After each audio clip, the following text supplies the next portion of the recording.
Okay, we are going to read chapter 5 of The Little Men. It's called Patty Pans. Patty Pans. What's the matter, Daisy? The boys won't let me play with them. Why not? They say girls can't play football. They can, for I've done it, said Mrs. Bayer, laughing at the remembrance of a certain youthful frolics that she did. I know I can play. Dimmy and I used to, and have a nice time, but he won't let me now because the other boys laugh at him, and Daisy looked deeply grieved at her brother's hardness of heart. On the whole, I think he is right, dear. It's all very well when you two are alone, but it's too rough a game for you with a dozen boys, so I'd find some nice little play for myself. I'm tired of playing alone, said Daisy, and Daisy's tone was very mournful. I'll play with you by and by, but just now I must fly about and get things ready for our trip into town. You shall go with me and see Mamma, and if you like, you can stay with her. I should like to go and see her and baby Josie, but I'd rather come back, please. Dimmy would miss me, and I love to be here, Auntie. You can't get on without Dimmy, can you? Said Aunt Jo, and Aunt Jo looked as if she quite understood the love of the little girl for her only brother. Of course I can't. We're twins, and so we love each other more than other people, answered Daisy with a brightening face, for she considered being a twin one of the highest honors she could ever receive. Now, what will you do with your little self while I fly around? Asked Mrs. Bayer, who was whisking piles of linen into a wardrobe with great rapidity. I don't know. I'm tired of dolls and things. I wish you'd make up a new play for me, Aunt Jo, said Daisy, swinging listlessly on the door.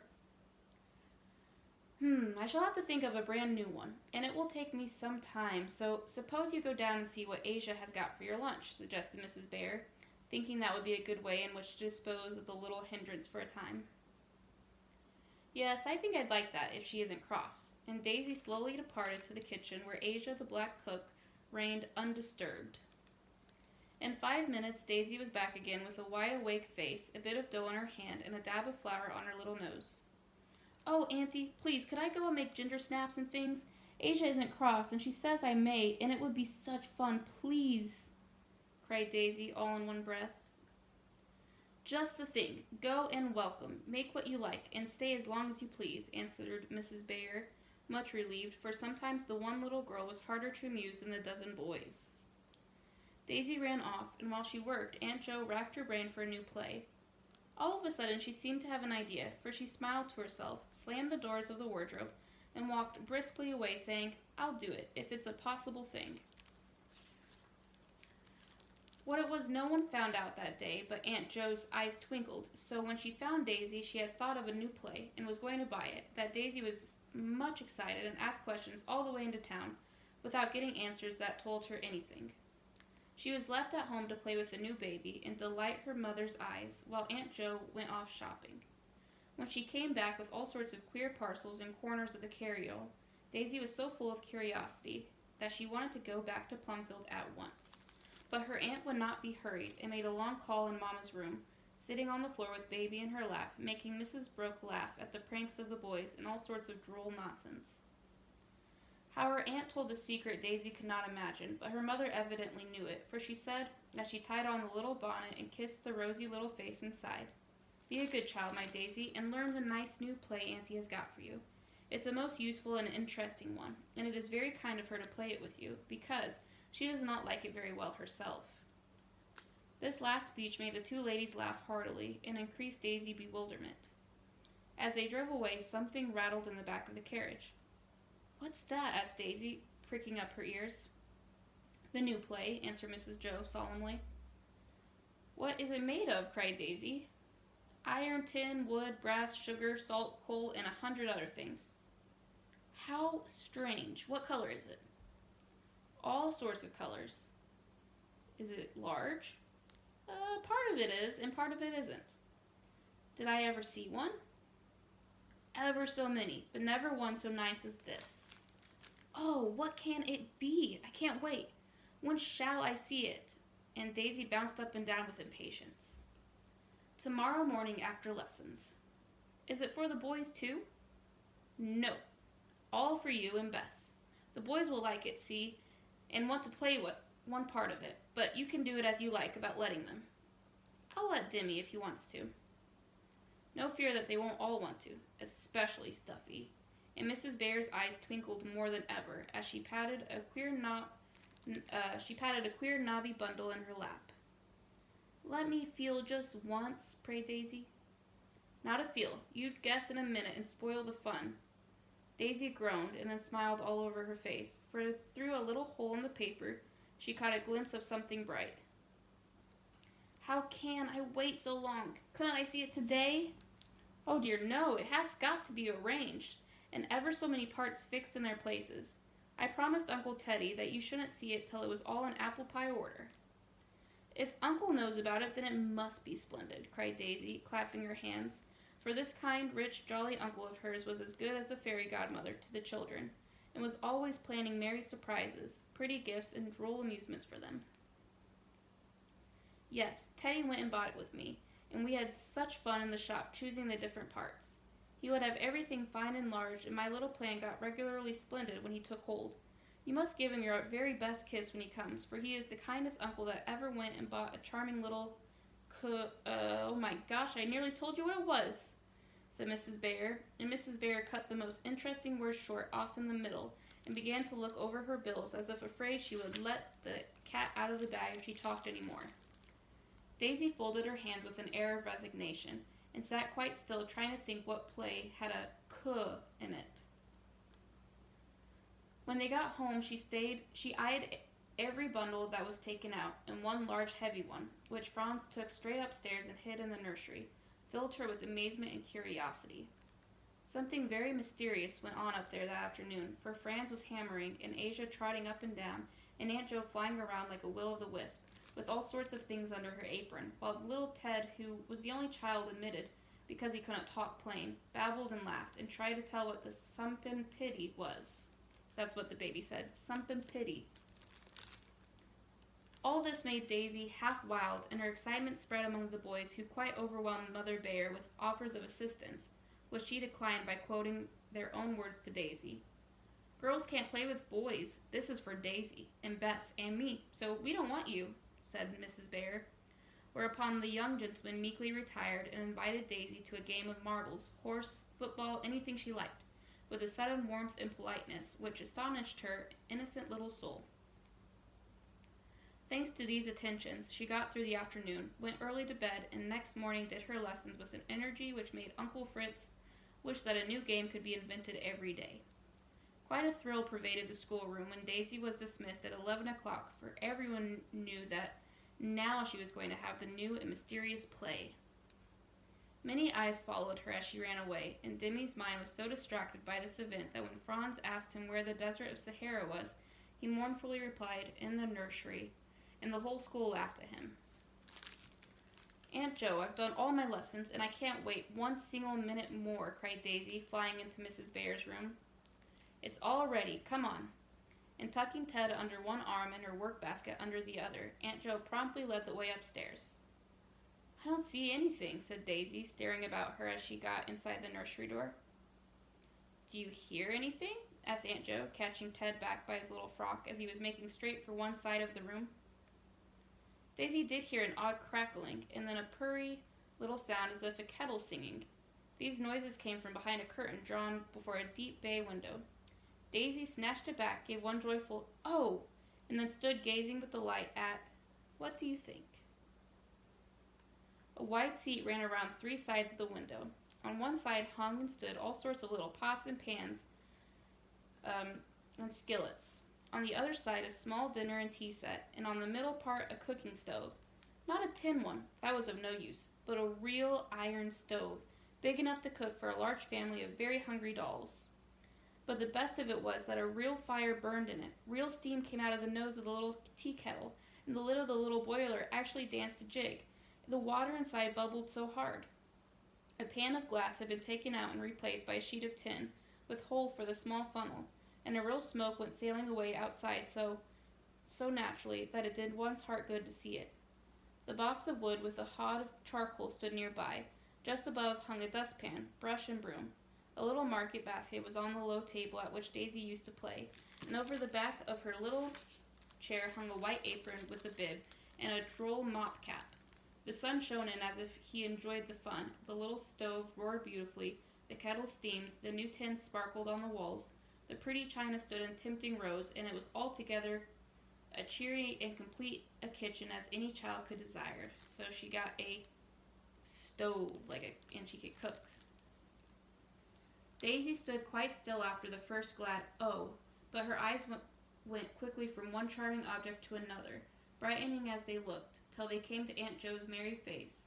There they stood as the happy little girl hugged her, saying gratefully, "Oh, Auntie, it's a splendid new play. Can I really cook at the dear stove and have parties and mess and sweep and make fires that truly burn? I like it so much. What made you think of it?"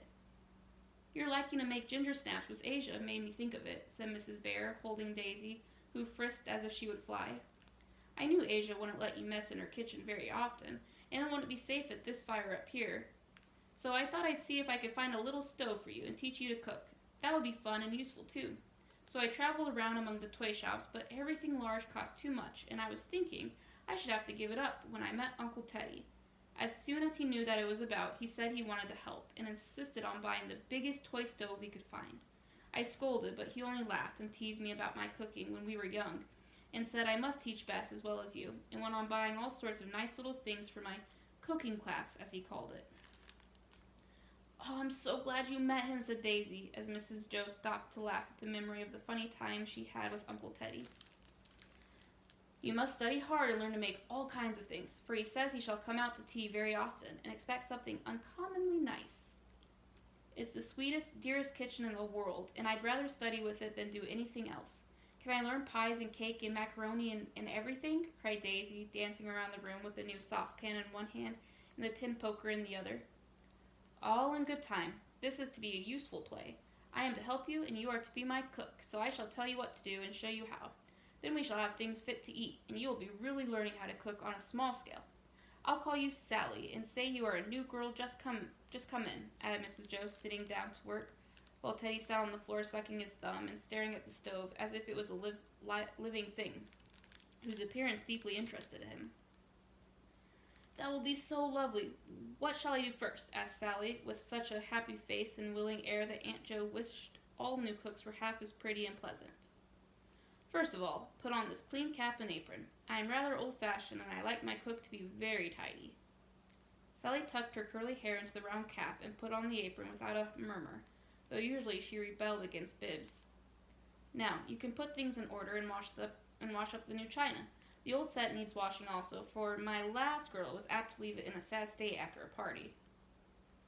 Aunt Jo spoke quite soberly, but Sally laughed, for she knew who the untidy girl was who had left the cups sticky.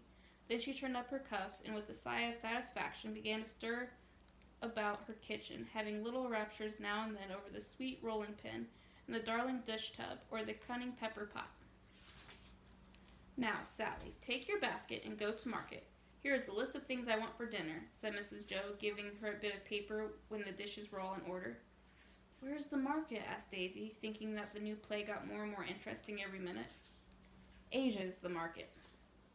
Away went Sally, causing another stir in the schoolroom as she passed the door in her new costume, and whispered to Dimmy with a face full of delight, "It's a perfectly splendid play."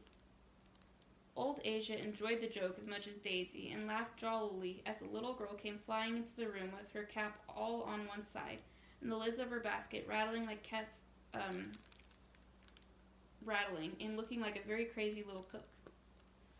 "Mrs. Aunt Jo wants these things, and I must have them right away," said Daisy importantly. "Let's see, honey. There's 2 pounds of steak, potatoes, squash, apples, bread, and butter.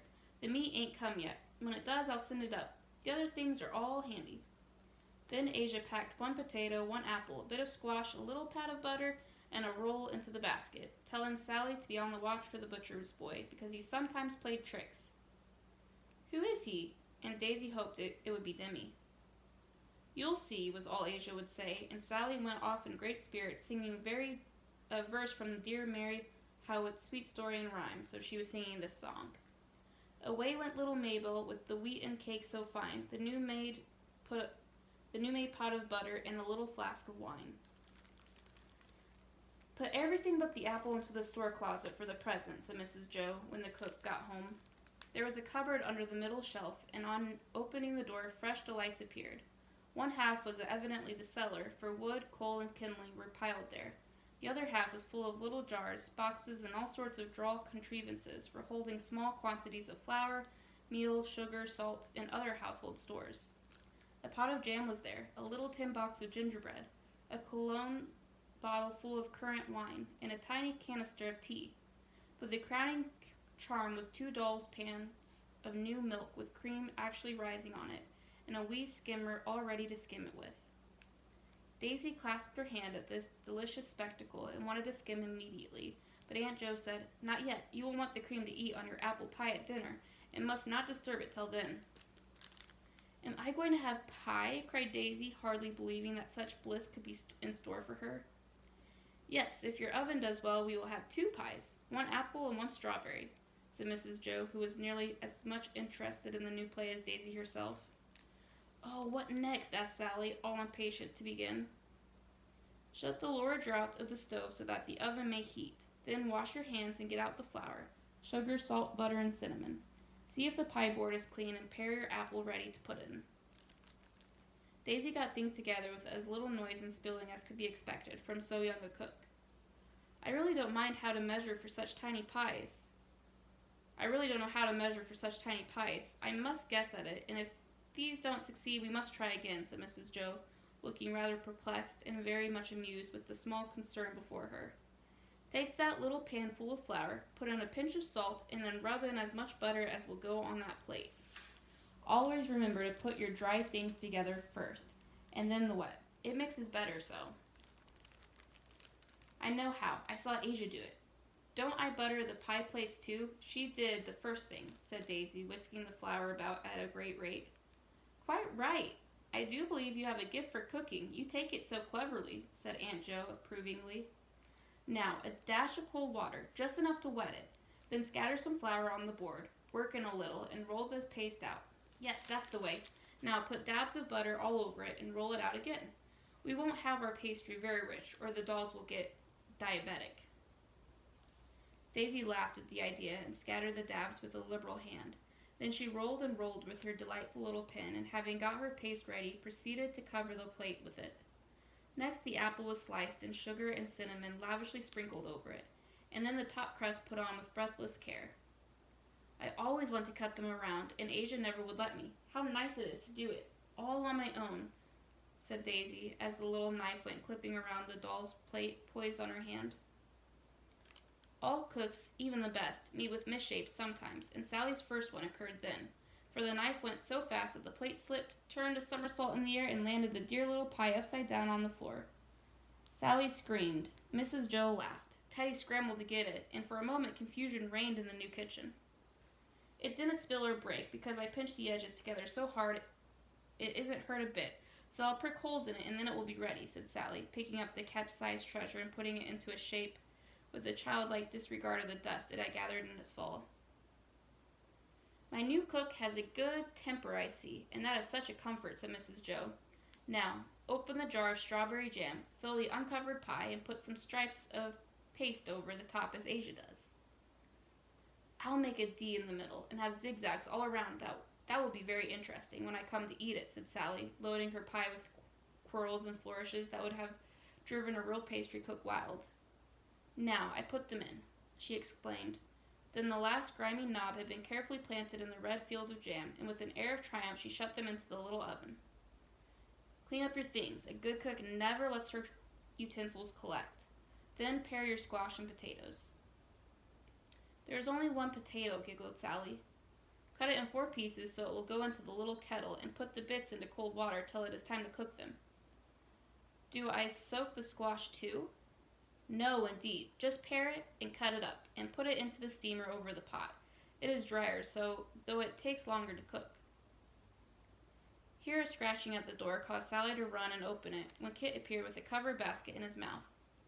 Here's the butcher's boy, cried Daisy, much tickled at the idea as she relieved him of his load, whereat he licked her lips and began to beg, evidently thinking that it was his own dinner, for he often carried it to his master in that way.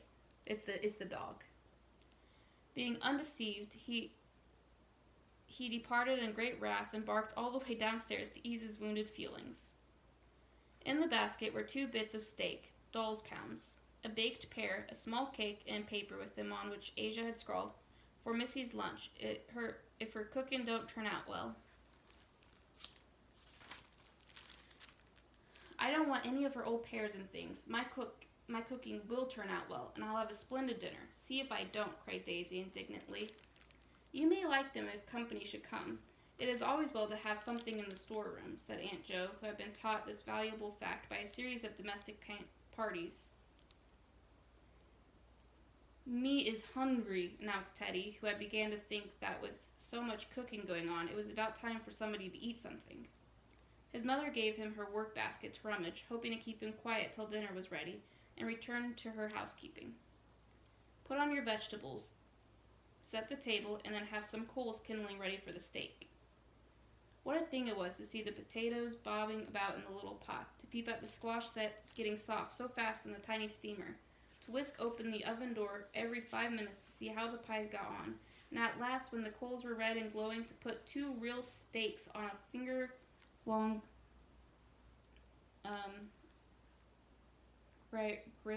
gridiron, I don't know that word, and proudly turning them with a fork. The potatoes were done first, and no wonder, for they had boiled frantically and all the while. They were pounded up with a little pestle, had much butter, and no salt put in. Cook forgot it in the excitement of the moment. Then it was made into a mound in a gay red dish, smoothed over with a knife, dipped in milk, and put in the oven to brown. So absorbed in these last performances had Sally been that she forgot her pastry till she opened the door to put in the potato. Then a wail arose, for alas, the little pies were burnt black. "Oh no, my pies, my darling pies, they're all spoiled," cried poor Sally, wringing her dirty little hands as she surveyed the ruin of her work. The tart was especially pathetic, for the quirls and zigzags stuck up in all directions from the blackened jelly, like the walls and chimneys of a house after a fire. "Dear, dear, I forgot to remind you to take them out. It's just my luck," said Aunt Jo remorsefully. "Don't cry, darling, it was my fault. We'll try again after dinner," she added, as a great tear dropped down from Sally's eyes and sizzled on the hot ruins of the tart. More would have followed if the steak had not blazed up just then, and so occupied the attention of cook that she quickly forgot the lost pastry. "Put the meat dish in your own plates down to warm, while you mash the squash with butter, salt, and a little pepper on the top," said Mrs. Jo, devoutly hoping that the dinner would meet with no further disasters. The cunning pepper tot soothed Sally's feelings, and she dished up her squash in fine style. The dinner was safely put upon the table. The 6 dolls were seated 3 on a side. Teddy took the bottom and Sally the top. When all were settled, it was a most imposing spectacle, for one doll was in full ball costume, another in her nightgown. Jerry, the worst boy, wore his red winter suit, while Annabelle, the noseless darling, was airily attired in nothing but her own kid skin. Teddy, as father of the family, behaved with great propriety, for he smilingly devoured everything offered him, and did not find a single fault. Daisy beamed upon her company like the wary, warm, but hospitable hostess so often to be seen at large tables than this, and did the honors with an air of innocent satisfaction which we do not often see elsewhere. The steak was so tough that the little carving knife would not cut it, but the potato did not go round, and the squash was very lumpy, but the guests appeared politely unconscious of these trifles, and the master and mistress of the house cleared the table with appetites that anyone might envy them. The joy of skimming a jugful of cream mitigated the anguish felt for the loss of the pies, and Asia's despised cake proved a treasure in the way of dessert. "That is the nicest lunch I ever had. Can I do it every day?" asked Daisy as she scraped up and ate the leavings all around. "You can cook things every day after lessons, but I prefer that you should eat your dishes at your regular meals and only have a little bit of gingerbread for lunch. Today being the first time, I don't mind, but we must keep our rules. This afternoon you can make something for tea if you like," said Mrs. Jo, who enjoyed the dinner party very much, though no one had invited her to partake. "Do let me make flapjacks for Dimmy. He loves them so, and it's such fun to turn them and put sugar in between," cried Daisy, tenderly wiping a yellow stain off Annabelle's broken nose, for Bella had refused to eat squash when it was pressed upon her as good for rheumatism, a complaint which is no wonder she suffered from, considering the lightness of her attire. But if you give Dimmy goodies, all the others will expect some also, and then you will have your hands full. Could I have Dimmy come up to tea alone just this one time, and after that I could cook things for the others if they were good, proposed Daisy with a sudden inspiration. That is a capital idea, Daisy. We will make your little messes rewards of the good boys, and I don't know one among them who would not like something nice to eat more than almost anything else. If little men are like big ones, good cooking will touch their hearts and soothe their tempers delightfully, added Aunt Jo, with a merry nod toward the door, where stood Papa Bear, surveying the scene with a face full of amusement. That last hit was for me, sharp woman. I accept it, for it is true. But if I had married thee for thy cooking, heart's dearest, I should have fared badly all these years, answered the professor, laughing, as he tossed Teddy, who became quite happy in his endeavors to describe the feast he had just enjoyed. Daisy proudly showed her kitchen and rashly promised Uncle Fritz as many flapjacks as he could eat. She was just telling about the new rewards when the boys, headed by Dimmy, burst into the room, sniffing the air like a pack of hungry hounds, for school was out. Dinner was not ready, and the fragrance of Daisy's steak led them straight to the pot. A prouder little damsel was never seen than Sally, as she displayed her treasures and told the lads what was in store for them. Several rather scoffed at the idea of her cooking anything fit to eat, but Stuffy's heart was won at once. Nat and Dimmy had firm faith in her skill, and the others said they would wait and see. All admired the kitchen, however, and examined the stove with deep interest.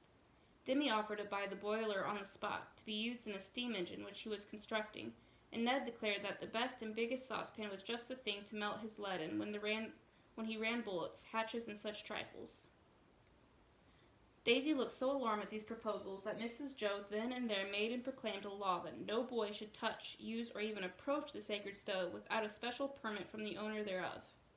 This increased its value immensely in the eyes of the gentlemen, especially as any infringement of the law would be punished by the forfeiture of all rights to partake of the delicacies promised to the virtuous. So if they touch it, they will not be allowed to eat any of the food. At this point the bell rang, and the entire population went down to dinner, which meal was enlivened by each of the boys giving Daisy a list of things he would like to have cooked for him, as fast as he earned them. Daisy, whose faith in her stove was unlimited, promised everything, if Aunt Jo would tell her how to make them. This suggestion rather alarmed Miss Jo, for some of the dishes were quite beyond her skill. Wedding cake, for instance, bullseyes candy, and cabbage soup with herrings and cherries in it, which Mr. Bear proposed as his favorite, and immediately reduced his wife to despair, for German cookery was beyond her. Daisy wanted to begin again the minute dinner was done, but she was only allowed to clear up, fill the kettle ready for tea, and wash out her apron, which looked as if she had cooked a Christmas feast. She was then sent out to play till 5 o'clock, for Uncle Fritz said that too much study, even at cooking stove, was bad for little minds and bodies, and Aunt Jo knew by long experience how soon new toys lose their charm if they were not prudently used. Everyone was very kind to Daisy that afternoon. Tommy promised her the first fruits of his garden, though the only visible crop just then was pigweed.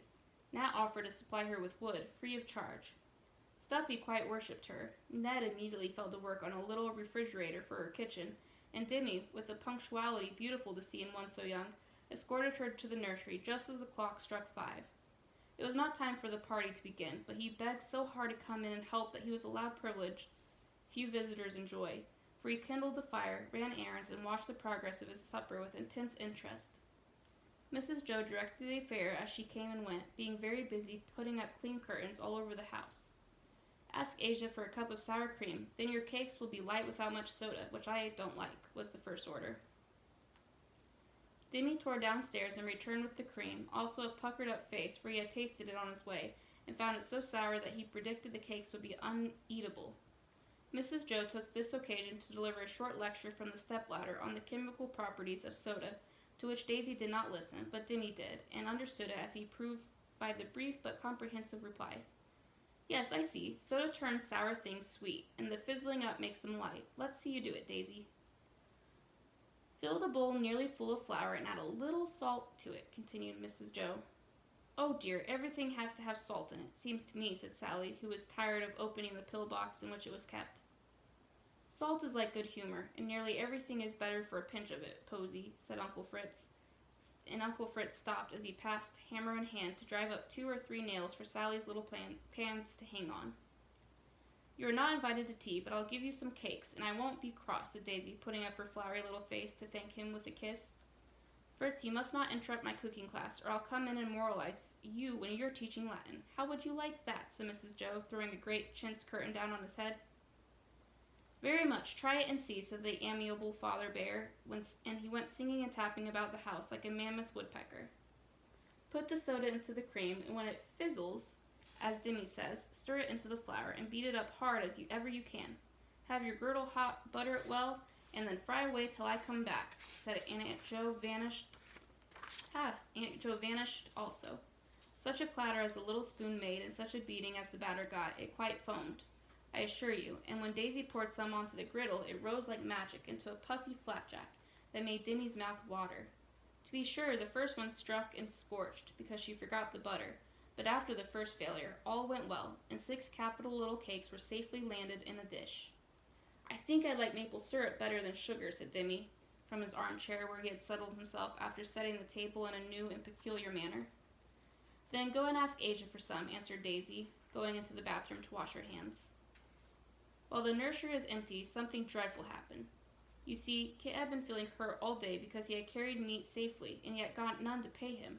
He was not a bad dog, but he had his little faults, like the rest of us, and could not always resist temptation. Happening to stroll into the nursery at that moment, he smelt the cakes, saw them unguarded on the low table, and never stopping to think of consequences, swallowed all 6 at one mouthful. I'm glad to say that they were very hot and burned him so badly that he could not repress a surprised yelp. Daisy heard it, ran in, saw the empty dish, also the end of a yellow tail disappearing under the bed. Without a word, she seized the tail, pulled out the thief, and shook him till his ears flapped wildly, then bundled him downstairs to the shed where he spent lonely evening in the coal bin. Aww. Cheered by the sympathy which Dimmy gave her, Daisy made another bowl full of batter, and fried a dozen cakes, which were even better than the others. Indeed, Uncle Fritz, after eating 2, sent up word that he had never tasted any so nice, and everybody at the table below envied Dimmy at the flapjack party above. It was a truly delightful supper, for the little teapot lid only fell off 3 times, and the milk jug upset but once. The cakes floated in syrup, and the toast had a delicious beefsteak flavor, owing to Cook's using the griddle to make it on. Dimmy forgot philosophy and stuffed like any cardinal boy, while Daisy planned scrumptious banquets, and the dolls looked on smiling affably. Well, dearies, have you had a good time? Asked Mrs. Joe, coming up with Teddy on her shoulder. A very good time. I shall come again soon, answered Dimmy with emphasis. I'm afraid you have eaten too much by the look of that table. No, I haven't. I only ate 15 cakes, and they were very little ones, protested Dimmy, who had kept his sister busy supplying his plate. They won't hurt him. They are so nice, said Daisy, with such a funny mixture of maternal fondness and housewifely pride that Aunt Joe could only smile and say, Well, on the whole, the new game is a success, then? I like it, said Dimmy, as if his approval was all that was necessary. It is the dearest play ever made, cried Daisy, hugging her little dish tub as she proposed to wash up the cups. I just wish everybody had sweet cooking stove like mine, she added, regarding it with affection. This play ought to have a name, said Dimmy gravely, removing the syrup from his countenance with his tongue. It has. Oh, what's it called? Asked both children eagerly. Well, I think we call it Patty Pans, and Aunt Joe retired, satisfied with the success of her last trip to catch a sunbeam. That is the end.